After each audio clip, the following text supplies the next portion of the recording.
C'est pour une émission en fait sur Crépin Télévision, avec l'accord de la municipalité et de l'adjointe ici à l'information, avec la collaboration évidemment de la cyberbase médiathèque de Crépin. Donc bienvenue à toutes et à tous pour cette première nuit de la lecture. Voilà, on en arrive à André Mfoula parce qu'André Mfoula, comme vous pouvez le constater, est d'origine africaine, bien évidemment, mais c'est un amoureux inconditionnel et il me l'a répété pendant des heures et des heures et des heures et des heures. Il est même venu en studio en parler. C'est un inconditionnel de la langue française. Voilà. Je pense qu'on peut l'applaudir. Que je découvre encore. Voilà. André Mfoula a un beau métier. Il est écrivain public. Alors, savez-vous ce qu'est le métier ou en quoi consiste le métier d'écrivain public? Dites-nous tout. Je vois que vous avez des yeux un petit peu comme ça en disant mais de quoi il veut nous parler exactement. Alors André Mfoula, écrivain public, il faut quand même expliquer un petit peu ce qu'est ce métier d'écrivain public. André, c'est quoi exactement et comment toi tu définirais ton métier actuellement? C'est vrai que le métier d'écrivain public c'est pas très connu, hein, on va le dire. Et en fait c'est tout simple pourtant, c'est prêter sa plume pour ceux qui en ont besoin, soit pour écrire des courriers administratifs, soit pour écrire une biographie, par exemple, ou même toute autre chose. Toute communication qui a un lien avec l'écriture, l'écrivain public est habilité à apporter ses services. Voilà. Effectivement, comme le dit si bien André Mfoula, l'écrivain public se définit comme une personne qui rédige des lettres, voilà, des actes, pour ceux qui ne savent pas écrire et qui maîtrisent mal l'écrit. Voilà, c'est la définition de Wikipédia. Mais outre même le travail d'écriture, ça peut aussi être... je peux apporter aussi mes conseils en matière de communication, par exemple. Donc, pour toutes les entreprises qui aimeraient, par exemple, mettre en place des slogans, etc., pour attirer un peu la clientèle, je suis aussi apte à le faire. Voilà. En fait, écrivain public, on peut intervenir sur tous les domaines. Sur tous les domaines, c'est assez large. C'est assez large et c'est focalisé bien sûr sur la communication écrite. Voilà. Pour résumer, l'écrivain public, c'est un professionnel de la communication, voilà, dans tous les domaines. C'est un métier qui n'est pas forcément quelque chose que vous allez découvrir tous les jours, mais on a la chance aujourd'hui ici, puisque toi tu es originaire de Crépin, de Kievrechin, enfin ton entreprise. Oui, mon entreprise elle est basée à domicile, à Crépin, voilà, tout à fait. À Crépin, voilà. Et donc c'est un professionnel de la communication, mais justement, allez vous intéresser un peu au métier d'écrivain public, allez voir André Mfoula, vous allez voir, il y a des multiples activités, et il y a aussi de multiples possibilités. Alors, André, dis-nous tout, parce que moi je me suis renseigné, parce que vous vous dites, ah bon, André Mfoula, mais c'est qui André Mfoula exactement? Alors André Mfoula, tu es né où exactement? Dis-nous tout. Alors, moi je viens de très loin, hein, comme tu l'as dit tout à l'heure. De où exactement? On veut savoir, on veut tout savoir. Oui, moi je suis d'origine camerounaise, oui. Et donc je suis né au Cameroun, où j'ai grandi bien sûr. Dans une petite ville, Yaoundé ou... Ben non, un peu plus loin de la ville, quoi. On va dire on va dire l'équivalent de la province, quoi. Tout à fait. Voilà. Et donc je suis venu en France pour suivre mes études. Lycée Notre-Dame, bac littéraire. Bac littéraire. Doc de droit à l'université. Tout à fait. Licence de lettres modernes, option communication à Lille 3, Villeneuve d'Ascq. Voilà. Oui, effectivement, il n'y a pas de hasard. Hein. Voilà. André est un homme qui connaît son métier, mais qui aussi, effectivement, a un bagage, là aussi, bien particulier. Alors, dis-nous tout, cet amour de la langue française, André, c'est venu à l'école ou alors c'est venu à Yaoundé? Toujours Yaoundé, parce que les lions indomptables, vous ne connaissez peut-être pas, vous n'êtes pas africain. Moi, je le suis un petit peu à moitié aussi, mais voilà, ça me fait plaisir d'en parler. Alors, cet amour de la langue française, parce que je sais que lorsqu'on va en Afrique, les gens adorent la langue française. Oui, oui. Bon, après, c'est vrai que la langue française, j'ai baigné dedans, bien sûr. La France, on a une grande histoire. Hein. Enfin, les pays africains ont une grande histoire avec la France. Hein. Tout à fait. Et on a toujours considéré, nous, d'une certaine manière, nous, Africains, enfin, que c'était la langue du monde, puisque c'est celle qui nous permet de nous communiquer même entre Africains, parce que si on n'avait pas le français, ben, on serait tous étrangers à l'intérieur même de nos pays, parce qu'on a plein de dialectes différents. les langues qui se parlent au sud ne sont pas les mêmes qu'on parle dans le nord, ainsi de suite. Et le point commun entre nous, c'est la langue française. C'est elle qui nous permet de nous rassembler, quoi. Exactement. Et nous, du coup, en parallèle, on la voit un peu comme la langue du monde pour nous. Voilà. Pour les Africains, la langue qui est parlée, c'est la langue française. Voilà. Et oui, puisque les Africains, pour ceux qui ne connaissent pas l'Afrique, ce sont des ethnies, c'est des grandes familles en fait. Hein. Prenez le Mali, le Sénégal, etc. Enfin, ce sont de très grandes familles qui se sont développées, les uns un petit peu vers l'est, les autres au nord, les autres au sud, etc. Ce sont des grandes familles qui se sont développées. Et donc, on a la chance aujourd'hui d'avoir Monsieur M. Foula, André, qui est venu nous rendre une petite visite ici, et vous allez voir que c'est un invité assez surprenant. Et ça, vous n'allez sûrement pas vous en douter.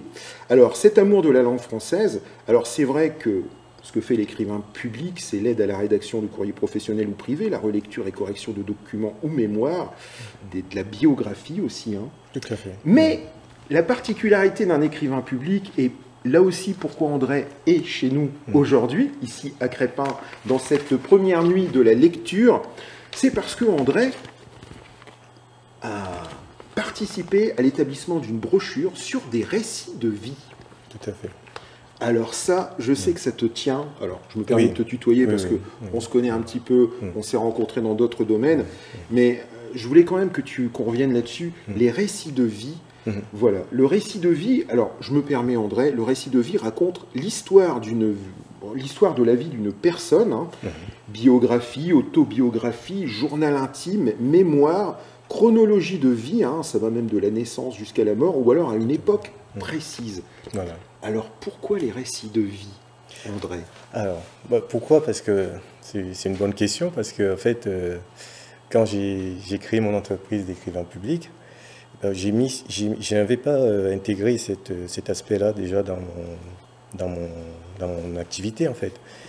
Mais par la suite, j'y ai pensé et je me suis dit, tiens, il y a des maisons de retraite, il y a des personnes âgées qui ont parfois beaucoup de choses à nous raconter, tout à fait, qui gardent parfois en elles des histoires magnifiques, pleines d'émotions et puis qui pourraient intéresser beaucoup de monde.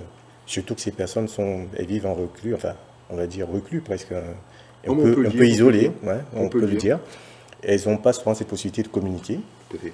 Et donc j'ai présenté ce projet à la pastorale et je leur ai dit que moi j'aimerais bien faire cet exercice avec des personnes qui se prêteraient volontaires pour qu'on puisse déjà leur donner un espace pour pouvoir communiquer, s'ouvrir au monde. Pour moi, c'est une ouverture à l'extérieur aussi.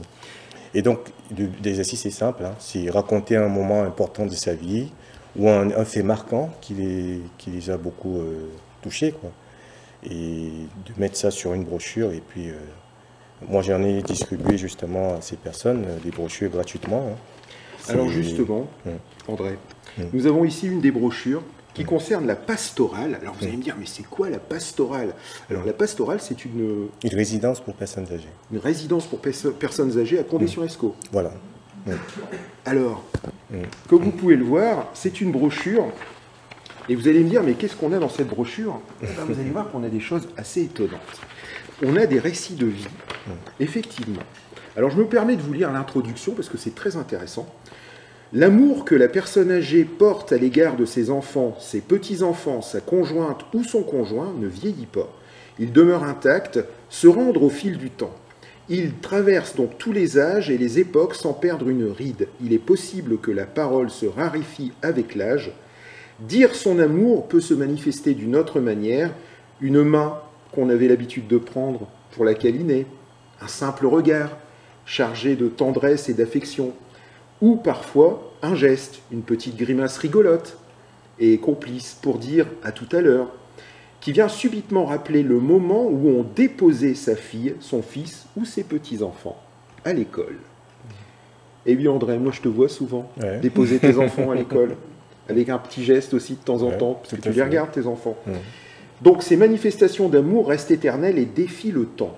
André M. Foula, écrivain public, est allé à la rencontre de nos aînés à la résidence de la Pastorale, la Pastorale dans la ville de Condé-sur-l'Escaut, Une petite localité du nord de la France. Et avec le soutien de l'équipe qui encadre l'établissement, les aînés ont pu se raconter eux-mêmes en nous livrant leurs sentiments sur la vie de manière générale, en révélant donc les expériences heureuses ou malheureuses qu'ils ont vécues et le jugement qu'ils portent sur les changements de la société.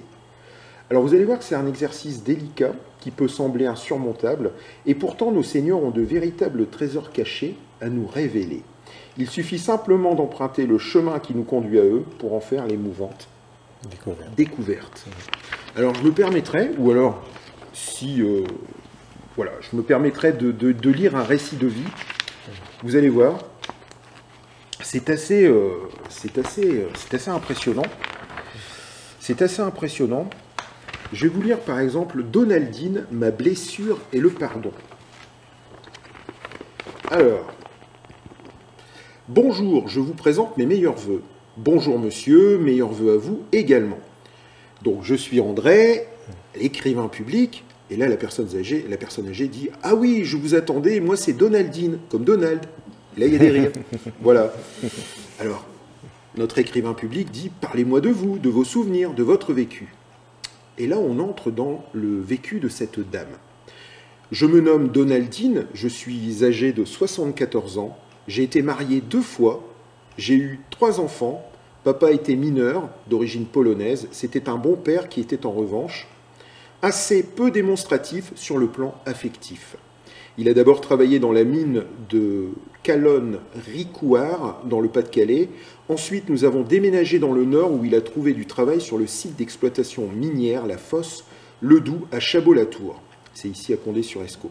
Je n'avais alors que 7 ans, j'étais très proche de ma mère, qui jouait le rôle d'une confidente.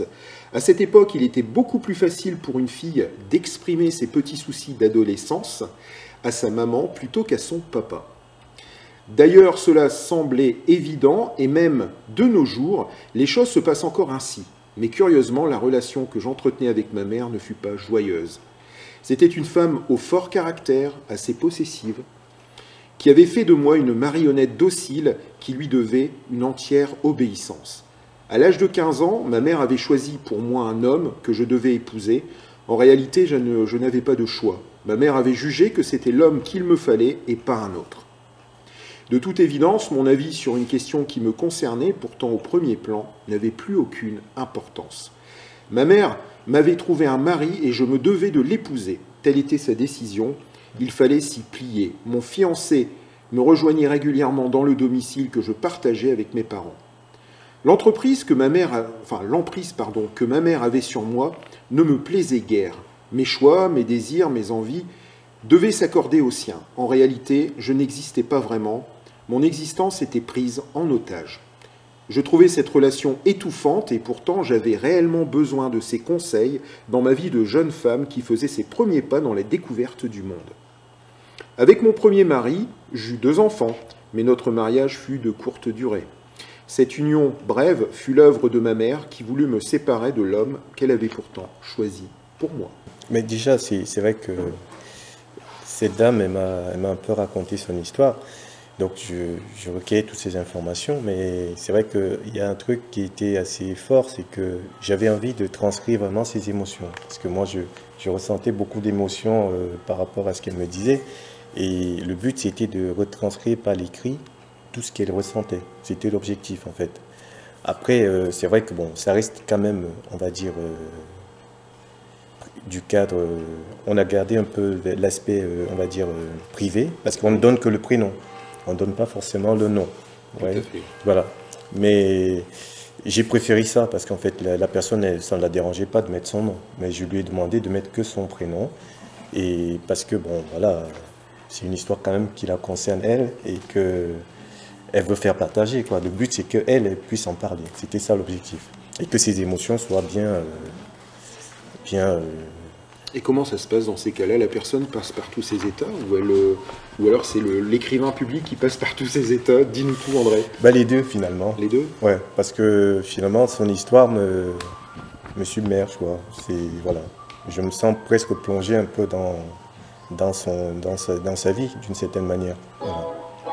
Ce n'est pas un romancier, mais José, qui est ici, qui est romancière, qui va m'initier. Voilà, qui a déjà discuté avec André. Voilà, parce qu'André, en fait, veut écrire. Et il a déjà commencé à écrire comment on peut dire, un roman. Un roman. Alors, le mystère reste entier.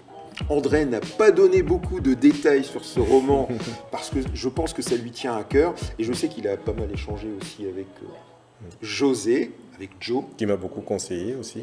Qui a donné des bons conseils, notamment pour essayer de trouver des éditeurs, ou pour essayer de trouver des gens qui sont dans le domaine du livre et qui peuvent donc aider André à développer son roman. Alors bon, comme vous le savez, hein, moi je fuis, je suis la télé, c'est pas monsieur le journaliste de la Voix du Nord, donc on aime bien savoir quand même les petites choses, de quoi ça parle exactement, est-ce qu'on peut avoir quelques exclusivités. Alors effectivement, monsieur M. Foula, voilà. Alors, j'ai vu André venir au studio me dire « Écoute, James, j'ai quelque chose pour toi, mais je vais te l'envoyer. » Et puis 2 jours après, André, il revient « Non, non, écoute, c'est pas bien. Je préfère que tu... » Voilà, il m'a donné des brochures, voilà, c'est écrit, voilà, c'est acté. André, il est venu, il m'a dit « Écoute, tu sais, j'écris, mais j'adore la langue française, il faut que je recorrige un petit peu quelques petites parties. » Alors, dis-nous tout, André, puisque là, on va lire les extraits. Extraits du livre en attente d'édition d'André M. Foula. Alors, dis-nous tout, André. Ce livre, c'est quoi exactement? Ça parle de quoi quand même? Ça aborde quel sujet? Pour savoir un petit peu plus? Oui, tout à fait. Mais en fait, le livre, c'est, comment dire, j'essaie de raconter la vie d'un personnage qui quitte son continent, donc ici en l'occurrence l'Afrique. Bien sûr, c'est pas une histoire de migration, c'est vraiment un voyage volontaire, voulu, bien préparé, qui quitte l'Afrique et qui atterrit en Europe, et précisément en France. Alors, ce personnage... c'est un peu toi, là? Non. Enfin, c'est le lecteur qui va en juger. C'est vrai que l'environnement est bien réel, c'est un roman, le roman c'est une fiction, mais là on a un environnement qui est réel, où on décrit des lieux qui sont bien réels, qui parlent du Cameroun, qui parlent de la France, les villes sont citées, Ona, Karouble, donc on sait que voilà, ça existe. Après c'est au lecteur d'en juger si c'est moi ou pas, mais bon, je pense pas, non. Après bref, pour revenir à l'histoire, c'est le personnage, donc il quitte le continent et il arrive ici, et il est confronté à un environnement qui n'est pas le sien. D'accord. Donc il découvre un autre monde, voilà, un monde totalement à l'opposé du monde duquel il vient, quoi. Et là, il y a un truc assez magique qui s'opère, c'est que en arrivant en France, il y a comme un effet miroir. C'est peut-être le titre que je vais donner à mon roman. L'effet miroir. C'est qu'en fait, il découvre qui il est lui-même en étant confronté à un monde qui est différent du sien. C'est le monde qui est différent du sien qui lui apprend des choses sur lui-même. Voilà. C'est une projection, effectivement. Exactement, tout à fait. Et donc, du coup, c'est une chance pour lui de venir là. Parce que sinon, il ne saurait pas vraiment d'où il vient. Il vivait dans un environnement, il ne pouvait pas se voir comme un extérieur. Là, ici, il prend une position un peu extérieure. Là, il se voit un peu lui-même dans un monde qui est différent. Un peu détaché. Exactement. Voilà. Il est confronté à plein de choses qui n'existaient pas chez lui. Et puis, il y a un oncle. Il y a un oncle qui, lui rappelle toujours la vie d'avant. D'accord. La vie du Cameroun. Tu vois?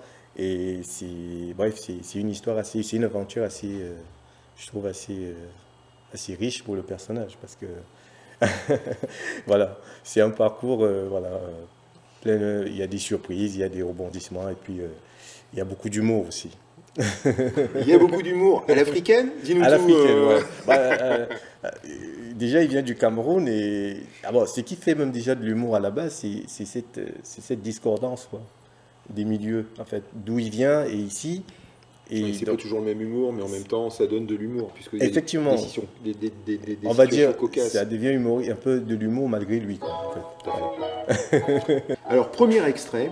« Passe !» cria Simon. « Ici, Jules !»« Ici, te dis-je !» s'écria Maxime. Trop tard. Le colosse de l'équipe adverse venait de dérober le ballon des pieds de Jules.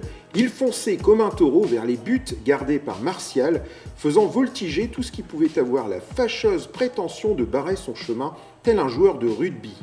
Martial semblait faire une prière, voyant le colosse se diriger vers lui. Le colosse tira de toutes ses forces et envoya le ballon au fond des filets. « But !» s'écrièrent ses coéquipiers qui vinrent en courant savourer avec lui son exploit. Mais la joie s'arrêta net quand l'arbitre, un jeune homme élancé et effilé tel une brindille, le visage austère car il prenait son rôle très au sérieux, portant un mini-short, portant un mini-short que même l'observateur le plus avisé aurait pu confondre avec une culotte serrée sur ses jambes de girafe, se dirigea donc vers le mastodonte, un carton jaune à la main, et lui dit « Mais pour qui tu te prends? N'as-tu pas entendu mes coups de sifflet ?» Mais le titan se dressa fièrement, le menton en avant, face à l'arbitre qui ne faisait pas le poids. C'est le cas de le dire. Puis il lui lança sur un ton désinvolte « Espèce de petit cancrelat !» On imagine qu'il n'avait pu trouver mieux comme insulte. Le monstre, à l'humeur peu conciliante, lui tourna le dos avec dédain et s'en alla. Simon et ses amis, Martial, Jules et Maxime, assistèrent l'air médusé à ce spectacle pour le moins saisissant. La chaleur étouffante et le soleil brûlant du Cameroun faisaient perler les gouttes de sueur sur les fronts. La rencontre était terminée, les jeunes se dispersaient par petits groupes. On avait évité le pire car le colosse, alias Hercule, comme l'appelaient les jeunes du quartier, avait l'uppercut généreux et l'humeur difficile. L'affaire aurait pu prendre une autre tournure et on pouvait déjà deviner la regrettable suite qu'aurait pu prendre l'événement. Chacun y allait même de son imagination. Jules, le regard apeuré, pensait que l'arbitre vivait les derniers instants de sa vie devant Hercule la brute. Simon, quant à lui, visualisait le mini-short de l'arbitre disloqué en petits bouts de tissu éparpillés sur le sol poussiéreux de la ville de Yaoundé. La terre qui recouvre le sol de la capitale camerounaise est de couleur rougeâtre. On se croirait sur Mars. Mais pendant la saison des pluies, cette terre se transforme en un amas de boue qui devient un véritable chemin de croix aussi bien pour les piétons que pour les véhicules motorisés. Jeannot, l'oncle de Simon, eut d'ailleurs une triste expérience qu'il prenait du plaisir à raconter une fois qu'il était attablé devant une carafe de bière. Je me prends dans l'histoire. Moi, je suis parti, là, ça y est, je me vois à Yaoundé avec Simon. Alors, quand une âme généreuse s'empressait de lui offrir une bonne bouteille de bière bien fraîche, comme il aimait si bien le dire, il devenait particulièrement bavard. Au fur et à mesure qu'il engloutissait les bouteilles, la chaleur donne soif, disait-il, il est allé toutes ces aventures et ces mésaventures. Il avait maille à partir avec cette terre rouge. Elle fut la cause d'un triste incident après une rencontre amoureuse qui fut bref. Alors que Jeannot et la belle Huguette se trouvaient dans un tourne d'eau, terme qui désigne des restaurants très fréquentés par des populations aux revenus modestes situées sur les bords des routes de la capitale. Il se leva donc brusquement quand il aperçut un vendeur de cola passer par là. Il prit une démarche assurée et se dirigea vers celui-ci. Alors le cola, c'est un fruit aphrodisiaque, un secours précieux pour l'ultime combat, disait Jeannot. Huguette était séduite. C'est vrai qu'il se passait... Alors attendez, je répète un peu la phrase. Le cola est un fruit aphrodisiaque, un secours précieux pour l'ultime combat, disait Jeannot. Huguette était séduite. Je veux mon neveu. Ça se refuse pas. Merci Joe. Jeannot était aux petits soins pour elle, il l'avait invitée au restaurant. Huguette était une agréable demoiselle aux formes généreuses et précieuses. Elle avait des lèvres voluptueuses, qui étaient un véritable appel au plaisir interdit. Mais Jeannot appréciait particulièrement son impressionnant fessier. Ça se précise, qu'il disait être mortel. Ainsi, pour la mise en bière qui s'annonçait, la Providence voulut que le vendeur de cola passât par là, un jour de chance pour Jeannot, mais qui se transforma vite en cauchemar quand Jeannot s'approcha du vendeur et que son pied glissa brusquement sur cette terre rouge et boueuse. La chute fut spectaculaire, les deux jambes de Jeannot étaient dressées vers le ciel, emportant au passage le plateau de cola qui se renversa, pendant que le vendeur de rue se lamentait sur le sort de sa précieuse marchandise. Jeannot criait sa douleur car le bras gauche sur lequel il s'était étalé de tout son poids venait de se fracturer. Extrait du livre en attente d'édition d'André M. Foula. Donc, si vous avez des connaissances, n'hésitez pas à vous faire connaître ici à Crespin.